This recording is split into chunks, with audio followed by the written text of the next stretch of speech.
U.S. forces shot down two Iranian one-way attack drones on June 6 after determining they posed a threat to international shipping in the Strait of Hormuz, according to U.S. Central Command. The incident followed earlier U.S. strikes on Iranian drones and radar sites near the strategic waterway. Iran's Revolutionary Guard Corps also reportedly targeted U.S. military facilities in Kuwait and Bahrain.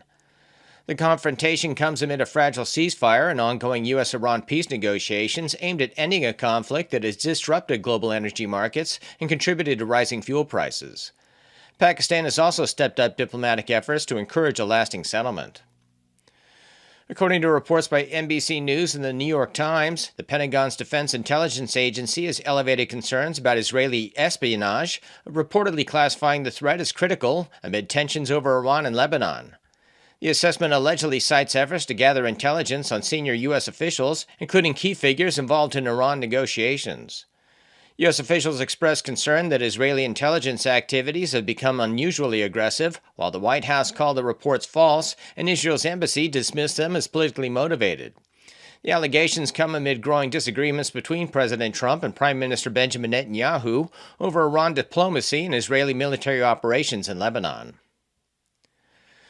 The Trump administration is reportedly exploring ways to use frozen Iranian assets to help repair infrastructure damaged in Gulf Arab states by Iranian strikes or actions attributed to Iranian-backed groups. Reports indicate Treasury Secretary Scott Bessent has directed officials to assess damage and examine legal avenues for redirecting the funds. The effort comes as U.S.-Iran negotiations remain stalled over Tehran's demand for access to billions of dollars in frozen assets.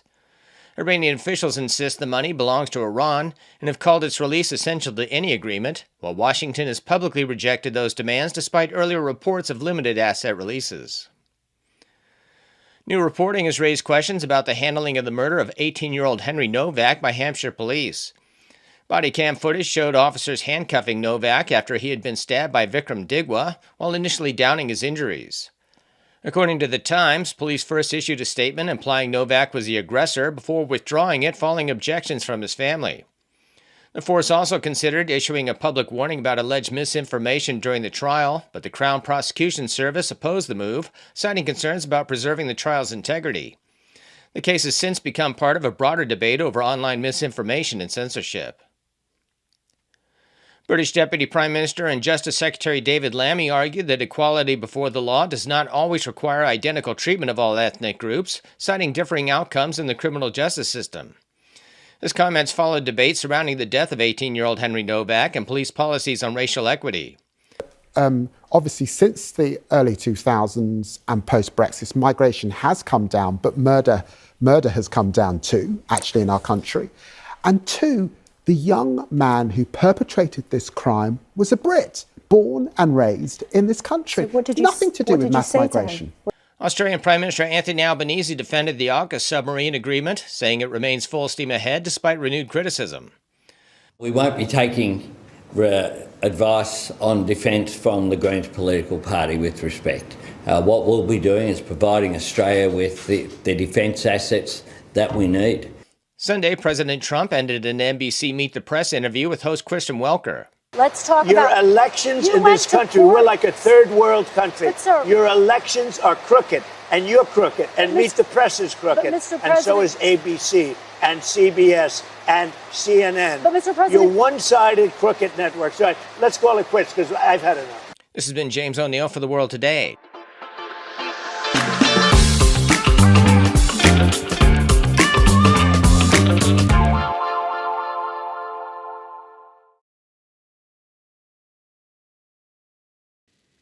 And welcome to, well, we're not the protagonists. We're doing a one-on-one today on The World Today. Nice to have your company. Hope the weekend was a good one for you.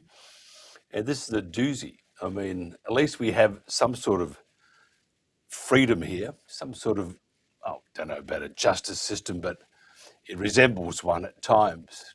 Can't say much about the UK. Our guest today is a 72-year-old grandfather and carer.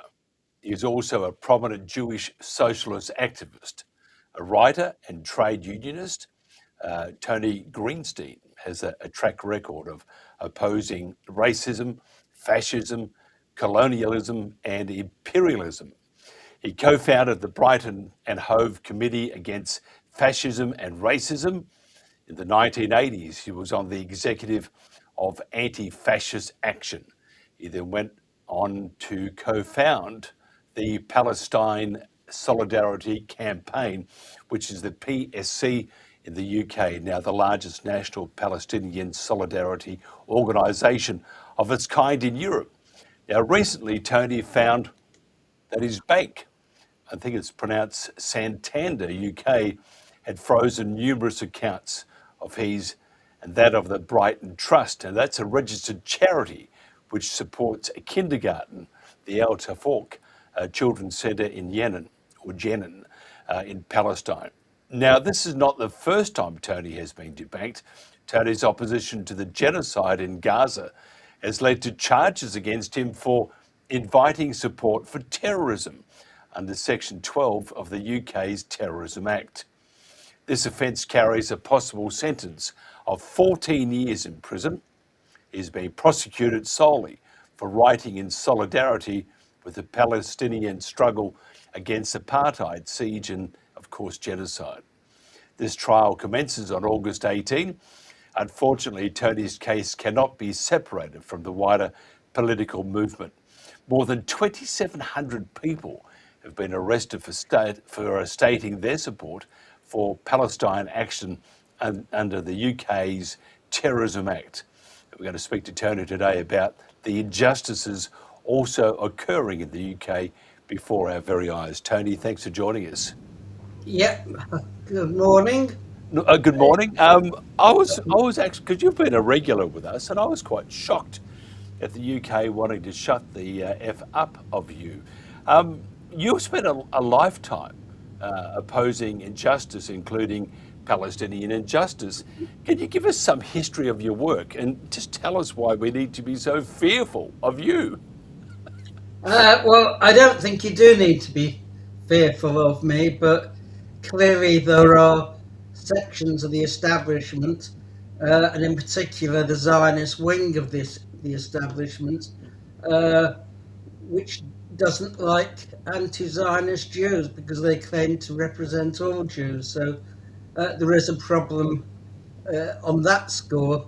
And in particular, the Solicitor General, Sarah Sackman, who was vice chair of the Jewish Labour Movement, she's now moved on, she was the one who authorised my prosecution, and we appealed that because she authored in 2016 an article in the Jewish News attacking me.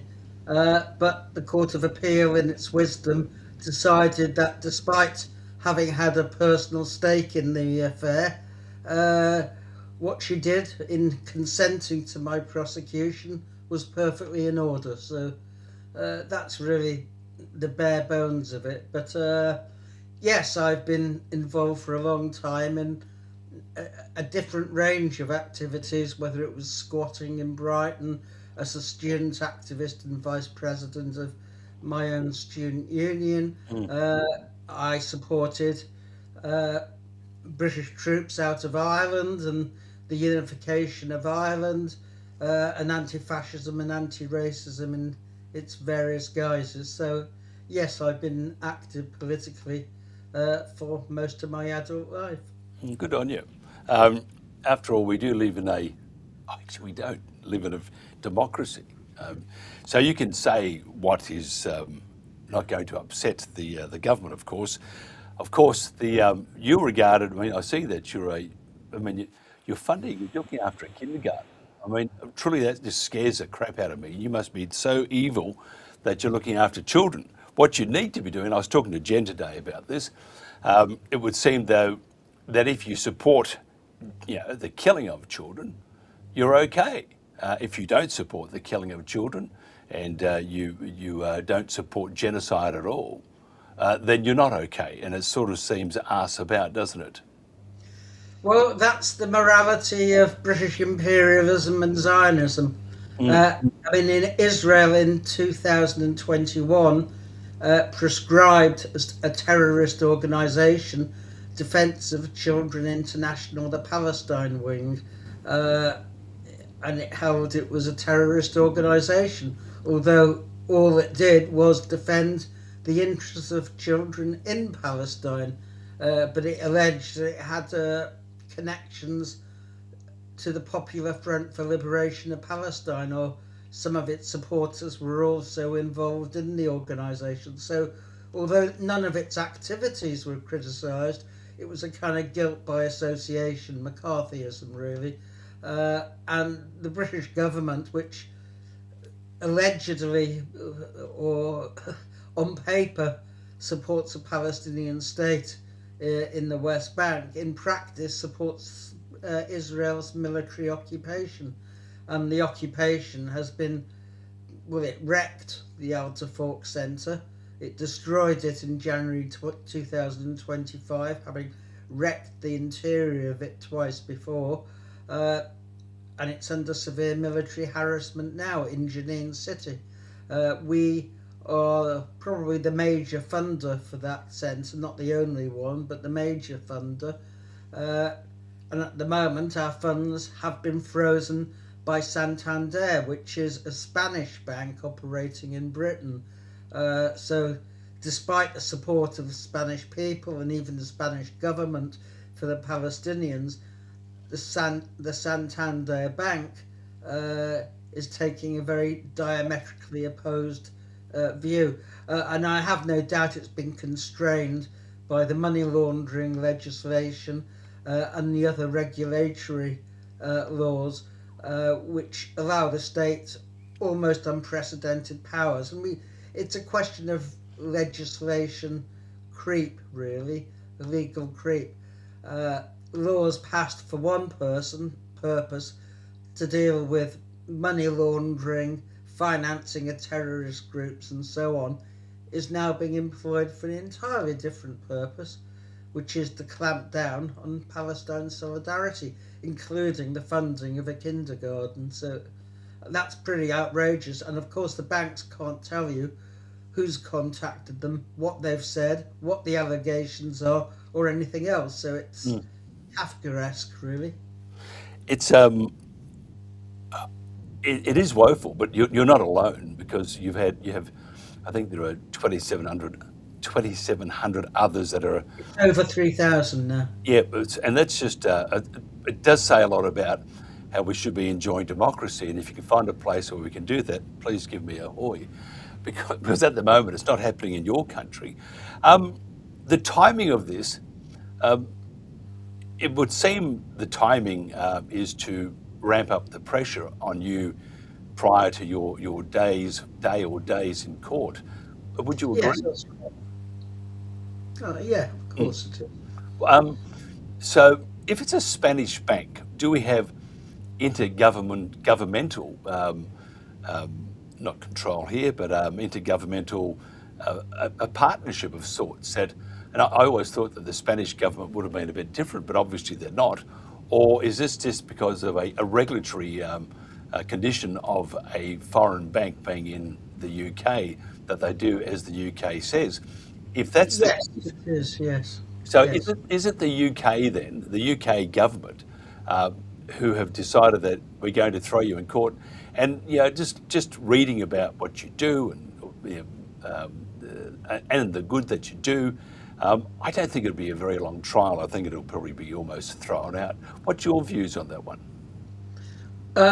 Well, I'm not going to speculate at this time as to how it would go, because we have judges in Britain, in particular the infamous Judge Jeremy Johnson in the Filton 25 case, the first 6 of them who've come up. They were charged with criminal damage and various other offences in respect of an Elbit arms factory, an Israeli-owned Elbit factory. And he did his absolute best to secure a conviction, including forbidding lawyers from even mentioning the fact that a jury can reach its decision not simply on the law, as quite reactionary judges interpret it, but on the whole issue, on the basis of their conscience and convictions. And in fact, one of the lawyers was referred for contempt of court to the Court of Appeal Fortunately, that was thrown out. Rajiv Menon was the barrister for one of the defendants, Charlotte Hedder, I think, and he made a quite brilliant speech.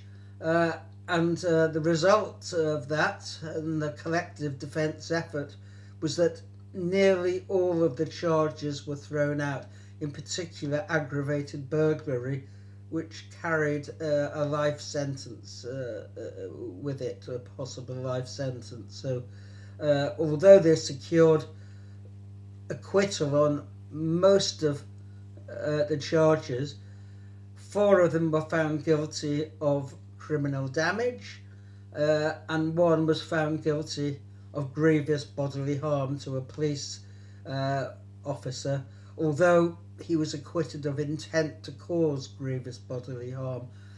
But the intent is, and it's been widely telegraphed, to sentence them under a very obscure provision of another act which amended the Criminal Damage Act as terrorists, even though no terrorism charges were brought. And there's a big petition, over 5,000 people have already signed it, calling for Jeremy Johnson to recuse himself from the trial, because he's clearly and obviously biased. He was, when he was practicing legally, he was MI5 and MI6's favourite barrister. He's security minded. He doesn't view these things impartially.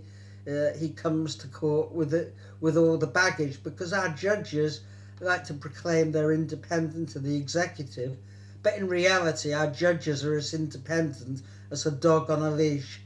I mean, that's the reality of the situation. And my own judges, from what I've seen of her, Judge Plashka's in Kingston Crown Court, she's really of much the same mind as well. So most judges are pretty reactionary Neanderthals. The judiciary is the most socially exclusive occupation in Britain. Something like 70% have been to Oxbridge and public school. Public school in Britain means private school to anyone else. So that's the system. We have a class system of justice in Britain. And especially now when the term terrorism is used and when the state claims its security is under threat, because our judges go weak at the knees whenever the term security is raised. So we've had these mass demonstrations, defiance of the law which prescribed Palestine Action as a terrorist organisation, although it was a direct action, peaceful protest group, and they've done their best to label it as a terrorist group. The High Court has overturned that, although the judges were replaced at the last minute. They still found themselves unable to uphold the ban, but the Court of Appeal, the government appealed to, its decision is awaited, I think, June the 16th, so we shall know if the ban is upheld or whether the government's appeal it succeeds or not. But I mean, that's the situation in Britain. Terrorism is being used as a weapon against freedom of speech and direct action. It's a blunt weapon. It's what all repressive states resort to. I mean, Nazi Germany termed its opponents terrorists. There's nothing new in this. And the British state has adopted the same terminology. And they define terrorism not in terms that we understand it, which is violence towards civilians, the kind of things that Israel is doing in Gaza, bombing civilians, hospitals and so on, but in terms of damage to property or affecting the interests of the government, putting pressure on the government. So it's Orwellian in a sense. It's a kind of newspeak, I suppose. They define terrorism in a way that no one else defines it. Just thinking, I mean, if you were to look at this, on the broad base level, it is government overusing their own power. It's bullying, of course. For you to defend it, because government, they can do what they like. You can defend yourself. Are they tipping in to help you with your legal fees? Because I would imagine they're going to have the very best. So you need to give yourself a bit of a fair shot at this. Yes, I'm on legal aid. Yes, so the state provides me with the funding necessary to employ a barrister and a solicitor, yes. Can I ask you your opinion of that? Because legal aid in Australia and in other parts of the world doesn't necessarily mean you get the best. But No, that, you won't. Often you won't get the best, and the best are usually called King's Counsel. So I haven't had the opportunity of employing a King's Counsel, but I do have a barrister, and it will turn really on my own performance on the witness stand under cross-examination. I mean, I think that is where the trial will be won or lost, to be quite honest. But we shall see. It will be in little over 2 months' time, and we shall know the verdict, I imagine, before the end of August. and the optics of this very severe, because if you have a conscience and or you live in a democracy and you want to let people know what you think and do good as you are, but although you are a terrorist organisation that you're funding, their kindergarten. I mean, especially when they hit 4, they're very dangerous. They're just terrible, terrible, terrible children. But Yes. but the optics are terrible, aren't they? Because it sends a message to anyone saying that if you go down the path of having a voice, having free speech, and caring about your wider community, and if we don't like that, we're going to use all means to shut you up. I mean, look at the bank. They debanked you. Did the bank let you know at all beforehand, or did you just No, pop in no, that I better get some money out to do something, and it says you're no. not welcome to our bank, senor? No, they gave me no notice at all. The first time I knew Mm. was when the payment processor, Stripe, for the crowdfunder we run for the nursery, told us the bank had rejected their payment. That was on June the 2nd. That was the first indication that there was something amiss. What about the funds in there? They're frozen. There's about in the Brighton Trust accounts there's about £6,000, so they are frozen at the moment. We don't In, have access to them. in the US, they call that kidnap, highly illegal. Well, it's a form of theft, yes. It's government authorised theft, government mandated theft. But of course, But being in a democratic country as you are, you would have gone to the ombudsman, I would imagine.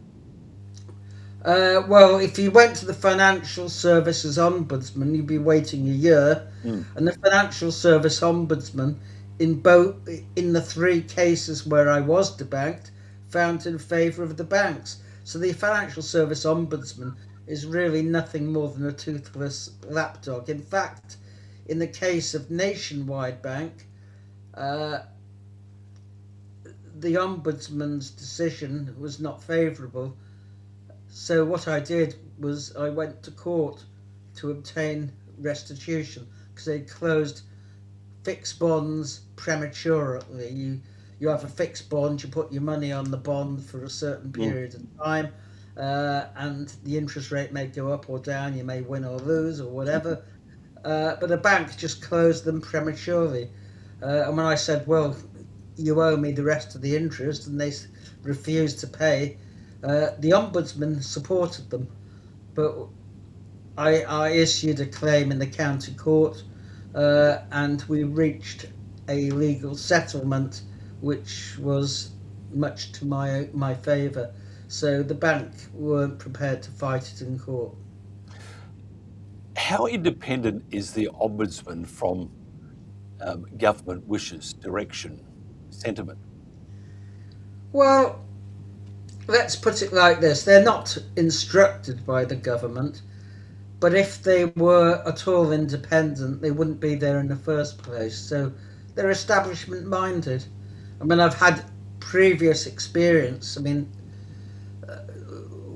when my son was detained under the Mental Health Act, and I made a series of complaints to the Ombudsman, the first investigator reached a decision which was so appalling. She actually, when the hospital itself conceded that they were wrong, she said, no, you were right.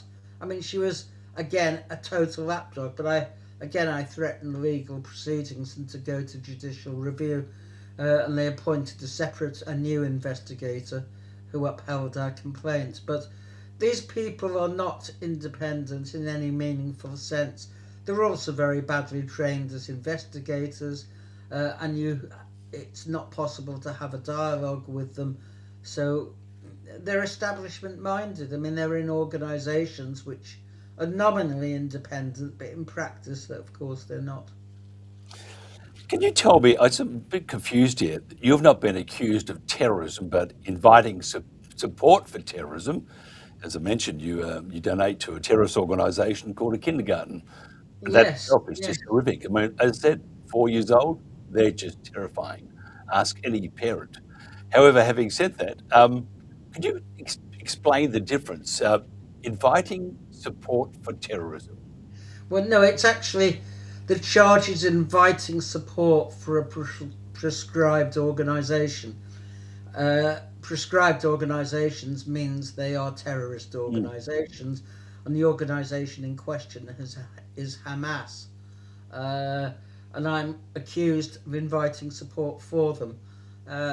My argument would be no, I have a number of criticisms of Hamas, and I've expressed them on my blog in numerous articles, but I supported the Palestinian resistance operation on October the 7th. I happen to believe that any people living under occupation have a right to resist. And that's a principle which goes beyond the nature of the organisations which are conducting the resistance. So that's the bone of contention, and that is what will play out in the trial. But if you had supported Israel in their bombardment and Oh, no problem at all. No problem at all. You can support genocide today in Britain. No one will prosecute you. And in fact, we have a Prime Minister who, despite his claim to have been a human rights lawyer, is consciously supporting and providing arms to the Israelis in order to conduct the genocide, whilst denying that that it is a genocide. I mean, he's like a Holocaust denier. He denies self-evident fact. I mean, people can see the carnage that Israel has caused. There are probably hundreds of thousands of people dead, not 70,000.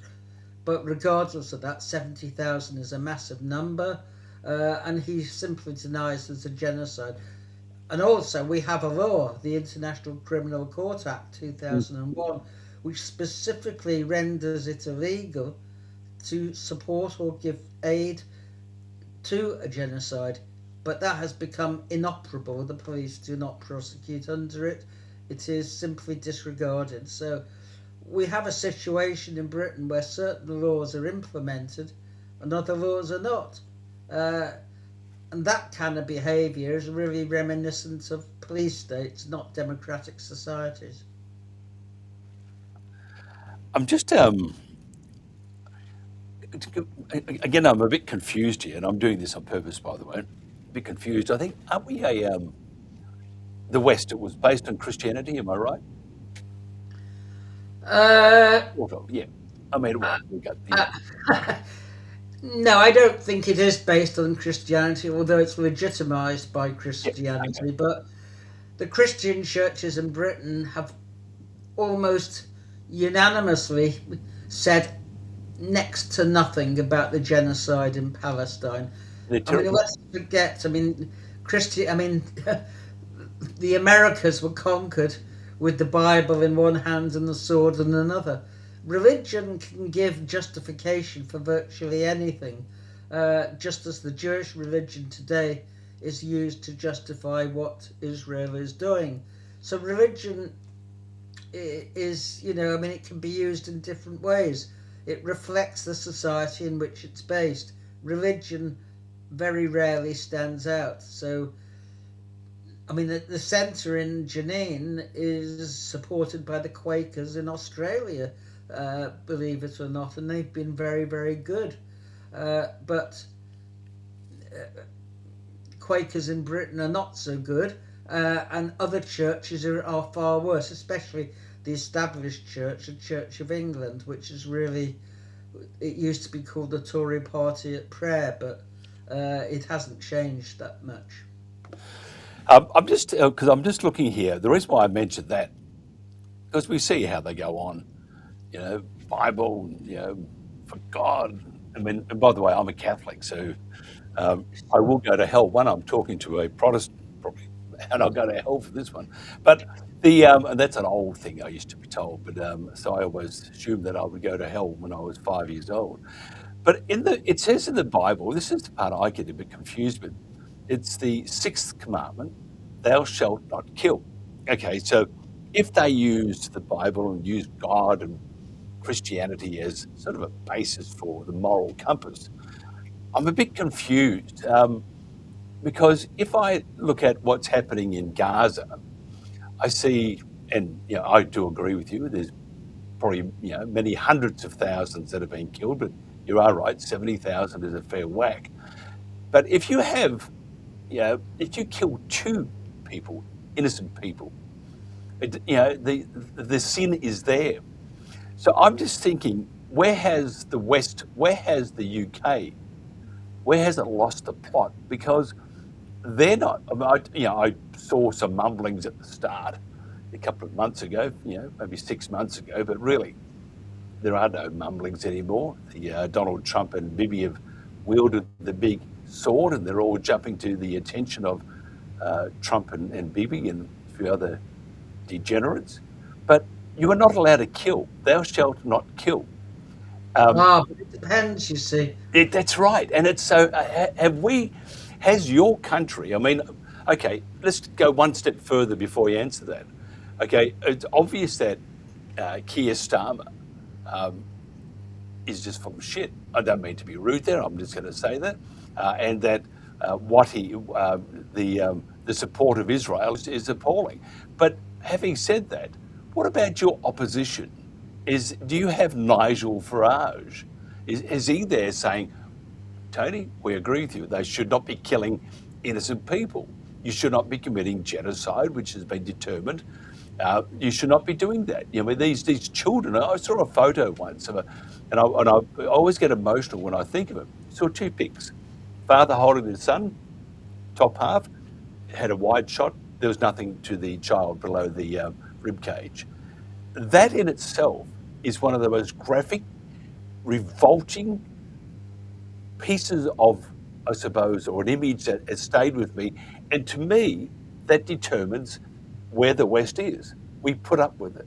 We have governments with it. I'm afraid that Western imperialism can commit any amount of savagery and soothe its conscience by saying that it's in a noble cause. I mean, the difference between Biden and Trump, if you like, is that Trump has no narrative, has no justification. For him, might is right.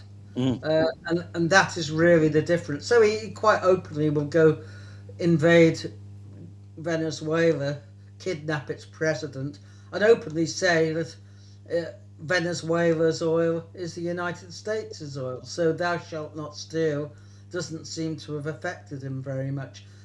But, I mean, the Catholic Church had the concept of a just war, although I believe the Pope is now thinking of changing that.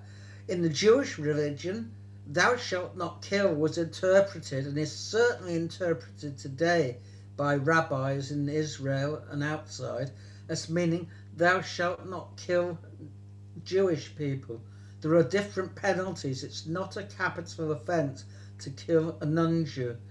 And if you then define the Palestinians, as Netanyahu and the majority of the Israeli population do, as Amalek, the tribe that attacked the children of Israel in the Sinai desert, and who God instructed the children of Israel to wipe out, yea, to every infant, child, ox, cattle, and so on. If you define them as Amalek, the kind of historic enemy of the Jewish people, then you're allowed to do absolutely anything. So Netanyahu and others in Israel have openly defended and supported genocide. And yet the miserable creature that is Keir Starmer, he is the most hated Prime Minister Britain has had. He's a man without any moral compass. He's without any personality, charisma. He's a walking agent of the state in a sense. He's the personification of a state, the kind of big brother that George Orwell envisaged in 1984. For him, anything goes and anything is acceptable. His only point of reference is October the 7th, when the Palestinians broke out of Gaza. There is nothing else. He openly said in an interview with an LBC radio station that Israel had the right to starve, deprive them of food, water, anything else. He said Israel has that right, although he later, being a liar, congenital liar, then denied he'd said it. He said he was answering the question before, which was anyone could see was a lie. But he's also a liar, and he came to power, as Paul Holden has said in the book Fraud, through fraud and deception. He had a radical manifesto to win the Labour leadership election and promptly ditched it. He talked about human rights, but that was the last time he talked of human rights. So Starmer is a particularly iniquitous creature. And it's not much wonder that the Labour Party has tanked in the elections. I mean, it did so badly in the last local elections because it stands for nothing. It's a kind of reform light, but as for reform itself, it's pro-Zionist. I mean, it can be anti-Semitic and pro-Zionist at the same time. The two are quite compatible. In fact, historically, if you were an anti-Semite and didn't like Jews, then you would also be supportive of Zionism, because the best way to get rid of the Jews in your midst is to send them to Palestine and conquer someone else's territory. So It's interesting. I mean, I'm just talking about you and your country at the moment, but you could also, compare to Australia, which is going down that path quicker than you could say Jack Robinson. But okay, so are there any political parties or figures or leaders in your country that don't support genocide? Well, there are certainly members of Parliament, Zara Sultana, Jeremy Corbyn, Plaid Cymru, the Green MPs. I mean, I'm a member of the Green Party, although I'm suspended at the moment,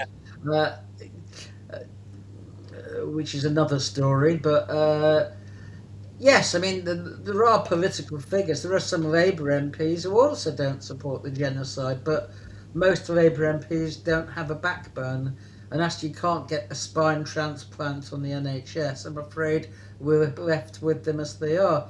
So, yes, the majority of MPs couldn't care less, to be quite honest. They have no moral compass or direction, and they obey the whip in Parliament. So there's been very little opposition to Starmer's policies on Israel, which is to support, as I say, the genocide. And it's if you were to, because I often criticise the Netanyahu government, the war machine. I think they're a terrible government.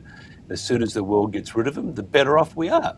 But it doesn't mean I'm anti-Semitic. It doesn't mean you're anti-Semitic. It means that we just think that there is a dreadful regime in power at the moment that is supported by a dreadful regime in the US. But it doesn't mean we hate Americans or the Jewish people. Well, yes, I mean, of course, being opposed to genocide is not the same as being opposed to Jewish people, but Israel is what it is, not because of a particular regime.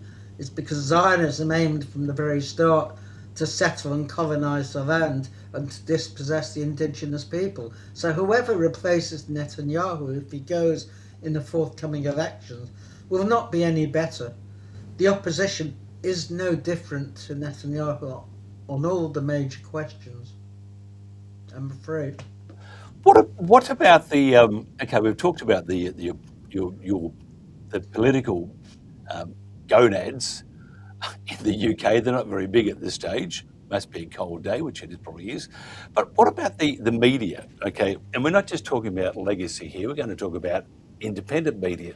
And the reason why I say that, the other day, an old TNT member was on and was saying that the world needs to wake up to itself and support Donald Trump and support Israel because they're cleansing basically the world of Satan with what they're doing in the Middle East. And I thought, wow. I mean, and so we have this great, because obviously they've shared this Kool-Aid around. It's got this substance in it, maybe a few magic mushrooms thrown in for good measure. But the media itself, have you found, except for the odd outpost, have you found anyone with the gonads to support you? Well, the BBC could be nicknamed the Voice of Israel. Mm. Its coverage of the genocide has been framed by Rafi Berg, who is a director of news output. He's the gatekeeper. But the consensus in the BBC is you don't talk about genocide. You always reflect the Israeli narrative. You talk about Israelis being murdered, but Palestinians die from some unnatural cause, possibly. Everything is framed according to the Zionist understanding, and the reason for that is quite simple: that Zionism is the adopted policy of the British foreign policy establishment, and so it views everything through a Western imperialist perspective, and Israel is our friend. We have a military alliance with Israel, and so Britain supplies weapons. I mean, Germany, not satisfied with all the Holocaust and genocides it's committed, is helping Israel to perpetrate another genocide.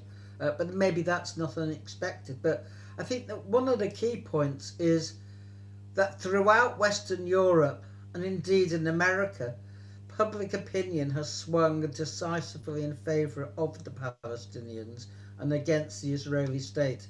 But the elites in our society cling to the coattails of Zionism. So it exposes, in a way, the lack of democracy in the West, that the government can do one thing and the parties support it, the leaderships, from Reform, Conservative, Labour, and yet most people do not support what's happening in Gaza, because despite the attempts at censorship, and the BBC produced a film, and then, in fact, it commissioned 2 films which were sympathetic to the Palestinians during the Gaza genocide. The Zionists howled and it withdrew them. But despite all of that, despite Israel killing 300 journalists and media workers in Gaza and forbidding journalists to go in, people can still see, because of the bravery of Palestinian journalists who got their news reporting out to independent outlets and Al Jazeera and so on, people can still see for themselves what's happening, not least because Israeli soldiers boast about their exploits. They actually think it's amusing to shoot at children. I mean, they're so sick that they think these things are funny. But most people don't find killing children funny. But Israel has a completely warped sense and understanding, because if you're a Zionist, you want a Jewish state and you want it to be as Jewish as possible. And so the Arabs are a hindrance.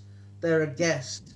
They're an unwanted abscess almost on society. And so getting rid of Palestinians is really what the Nazis did to the Jews. The mentality is the same. Isn't it funny? Yeah, I mean, that's reality. I mean, Israel doesn't use gas chambers, it uses explosives. I mean, as a point of interest historically, when the Nazis realised that killing Jews by shooting them and getting them to dig their own pits was causing mental problems amongst the SS, they experimented with other ways of killing, including explosives, but it was not efficient. possibly if they'd had the £2,000 bombs that Trump and Biden supplied, they might have changed their minds. Isn't it interesting? I mean, it's like an abused child. The abused child many times becomes an abused parent. I'm not convinced of that, because during the war, the Zionists, although today they mention the Holocaust at every opportunity, during the war they played it down to the point of non-existence, and even at one period denied there was a systematic extermination taking place. The Zionists were concentrated on one thing in the war, which was building a Jewish state after the war. Everything else was secondary. Saving refugees, for example, was very low on their priority list. Indeed, they opposed the emigration of Jewish refugees from Nazi Germany to anywhere but Palestine. Ben Gurion is on record as saying that given the choice of saving all Jewish children from Germany and Britain, or only half of them in Palestine, he'd prefer the latter course, because it's a question of the Jewish people and its history, and not simply the children themselves. So Zionism, it was the only section of the Jewish population that collaborated with the Nazis. So that's not something that's widely known. I've written a book on Zionism during the Holocaust, which goes into some detail. Many Zionists actually welcomed the rise of Hitler because they saw it as their golden opportunity to prosper, whereas in peacetime they couldn't.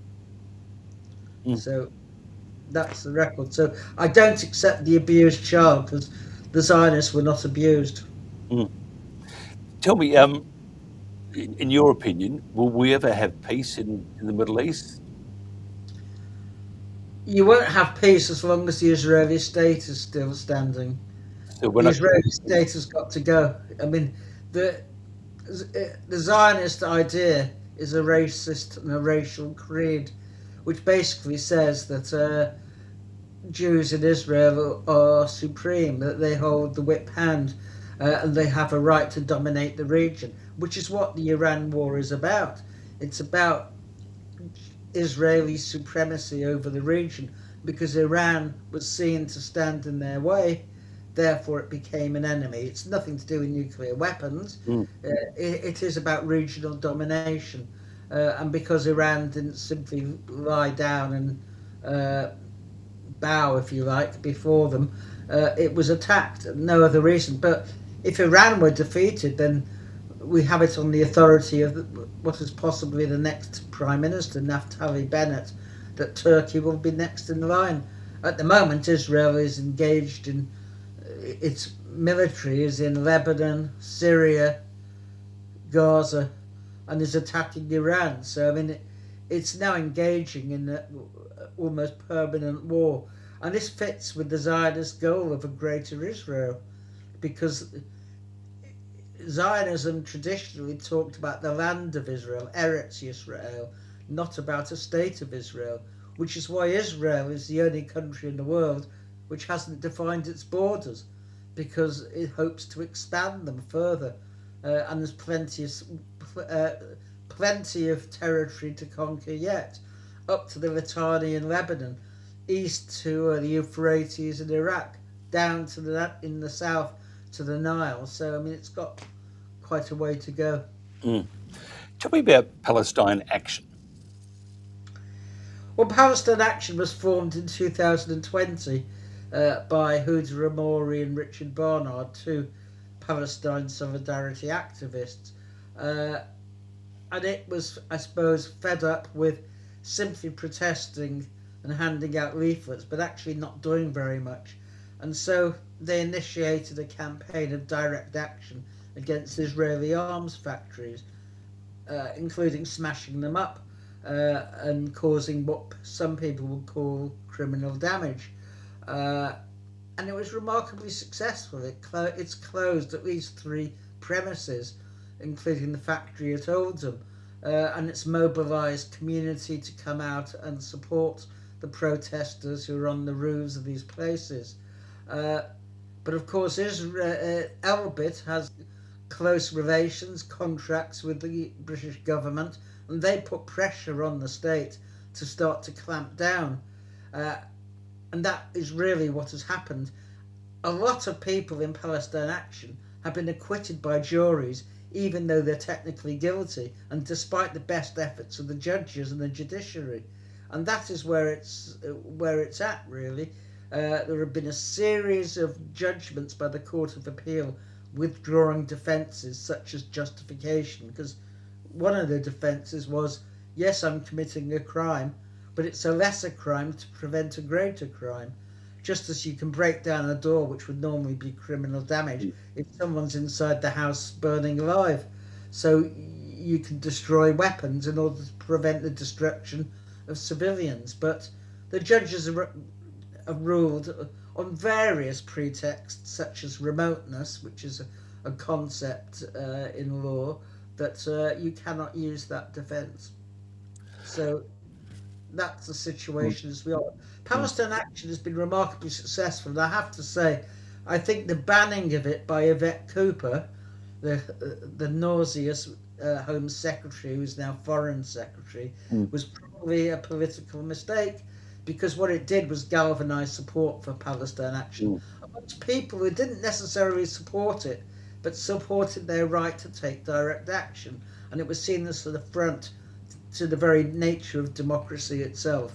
So we've had quite a summer of protest last year, with the police arresting blind people, old age pensioners, people who can barely walk, the disabled, and so on, because it's mainly elderly people who have nothing to lose by a criminal conviction, who were prepared to hold up the signs saying, we support Palestine Action, we oppose genocide in Palestine. So that was what forced the High Court into saying that the ban was unlawful.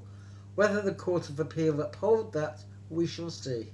But they're all political decisions by our court. They The legal icing.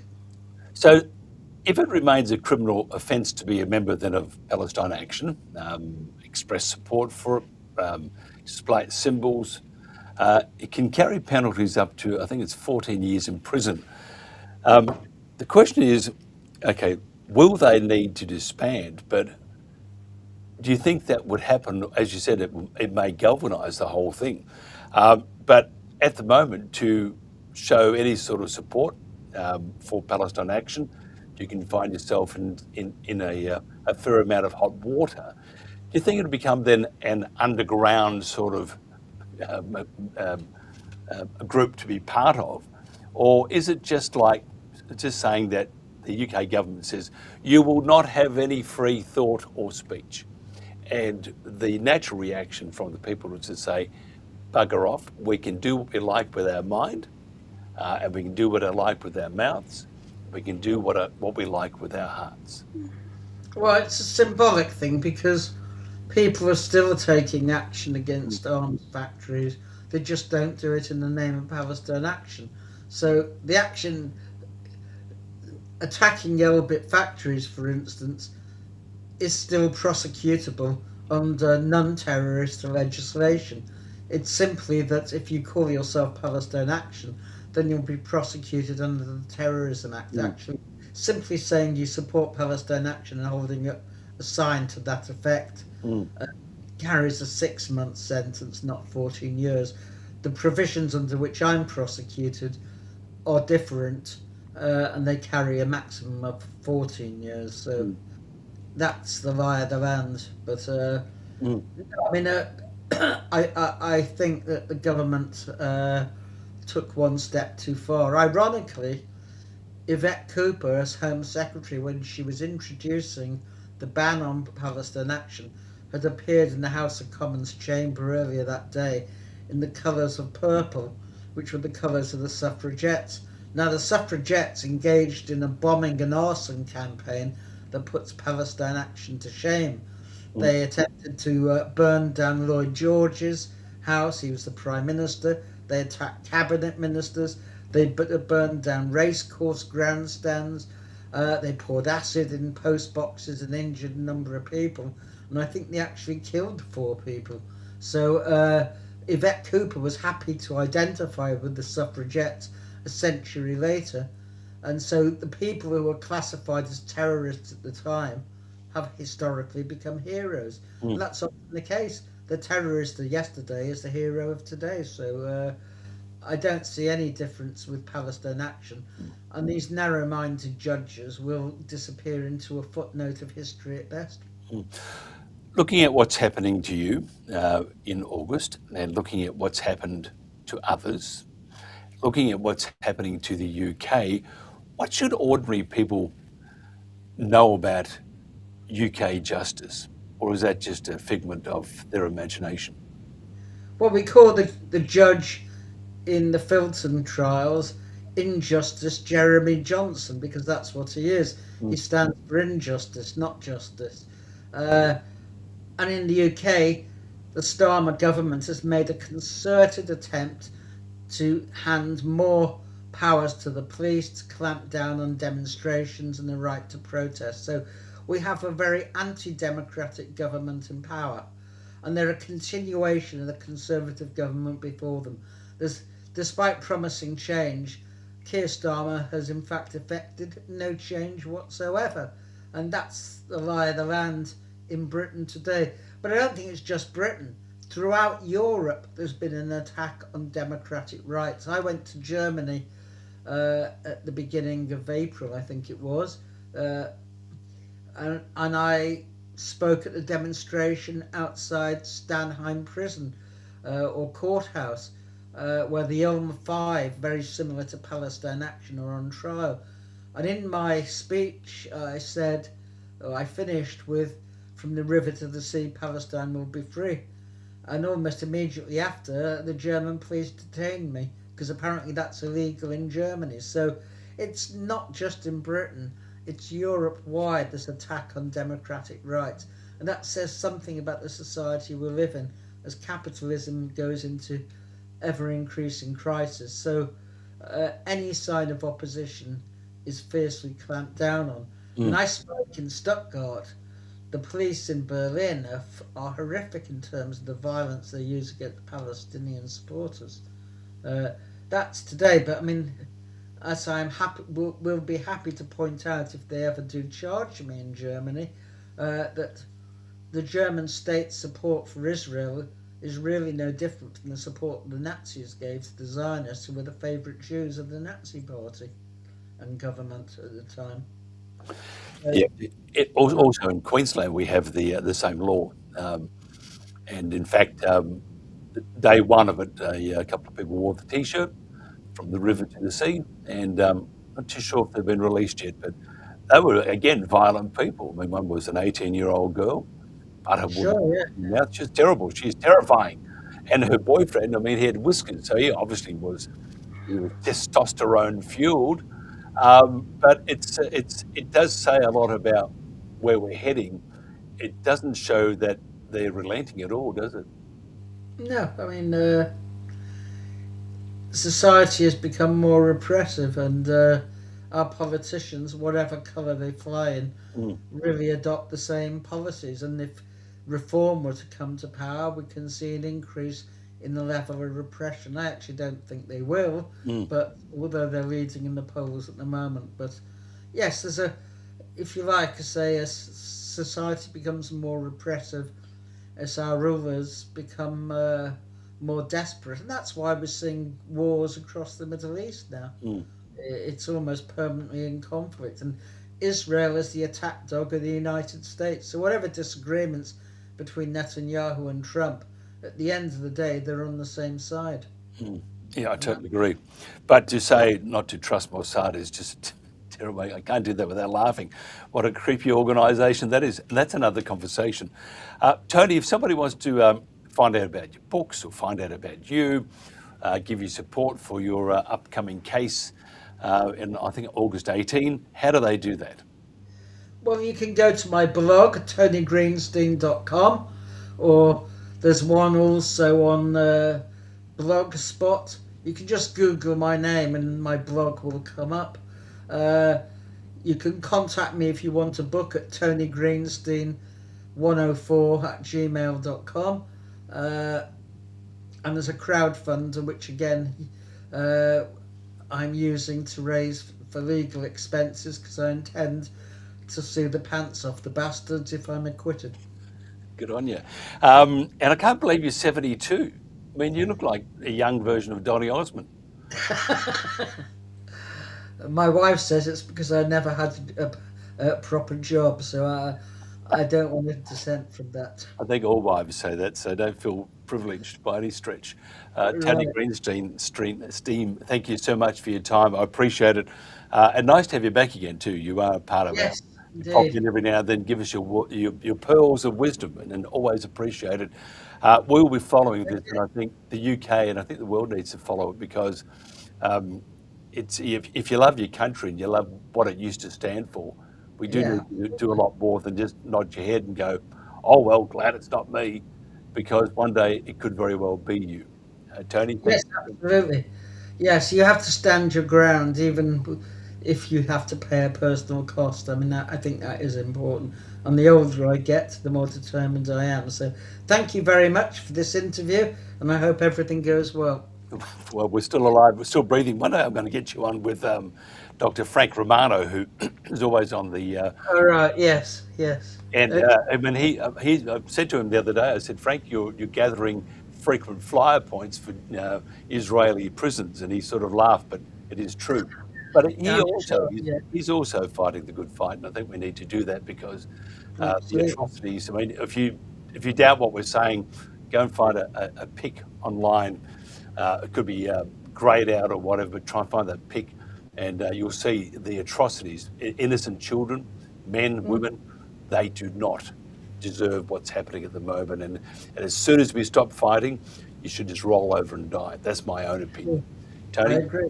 thank you so much for your time. Okay. Thank you. Thank you, sir. This is the world today, and the protagonists will be back again, I think, tomorrow or the next day. Until then, though, have a great one. Thank you to Tony Greenstein. A brilliant conversation, and I think it's just an atrocity, not only what's happening to him, but what's happening in the Middle East. And we do need to all say, grow some gonads, and start fighting the good fight, because a couple of 100,000 have been just murdered, and now look what's happening. And it is not anti-Semitic to absolutely feel disgust with the Israeli government, and they are disgusting at the very best. Again, catch you tomorrow. This has been The World Today.